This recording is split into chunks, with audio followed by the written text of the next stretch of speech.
300 গ্রাম boneless chicken ভালো করে ধুয়ে পিস করে নিয়েছি। এবার এখানে আমি 1/2 চামচ গোলমরিচ গুঁড়ো আর একটু নুন দিয়ে ভালো করে ম্যারিনেট করে রেখে দিচ্ছি। চিকেন আমার ম্যারিনেট হয়ে গেছে। এবার আমি এর মধ্যে 2 চামচ ময়দা দিয়ে এটাকে কোটিং করে নেবো।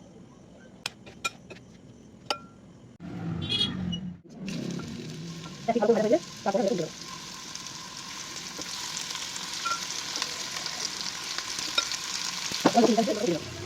চিকেনগুলো আমার সুন্দরভাবে ভাজা হয়ে গেছে। এবার আমি এর মধ্যে রেখে তুলে নিচ্ছি। দেখি কি সুন্দরভাবে ভাজা হয়ে গেছে। এবার এই প্যানের মধ্যে আমি দিয়ে দেবো আরেকটু ভালো করে।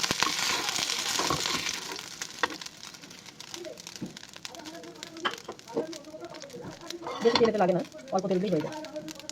এবার আমি এর মধ্যে কুচিয়ে রাখা 2 টেবিল চামচ রসুন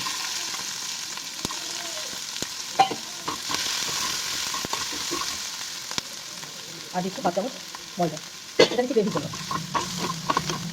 খুব বেশি ভাজবো না রসুনটা, তো হালকা হালকা ভাজা হয়ে গেলে আমি এর মধ্যে দিয়ে দেবো 1 কাপ পরিমাণে জল।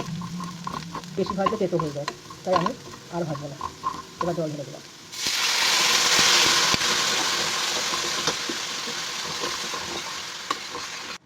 চিকেনে নুন দেওয়াই আছে, আমি শুধু গ্রেভির জন্য এখানে অল্প একটু নুন দিলাম।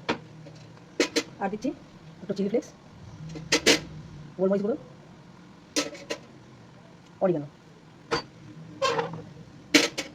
এবার ভালো করে মিশিয়ে নিয়ে আমি এর মধ্যে চিকেনগুলো দিয়ে দিলাম।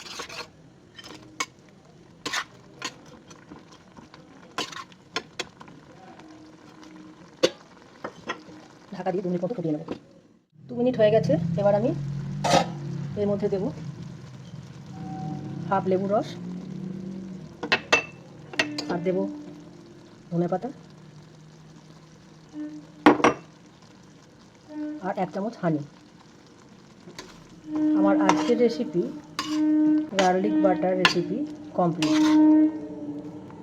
খুব অল্প সময়ে বানিয়ে নেওয়া যায়।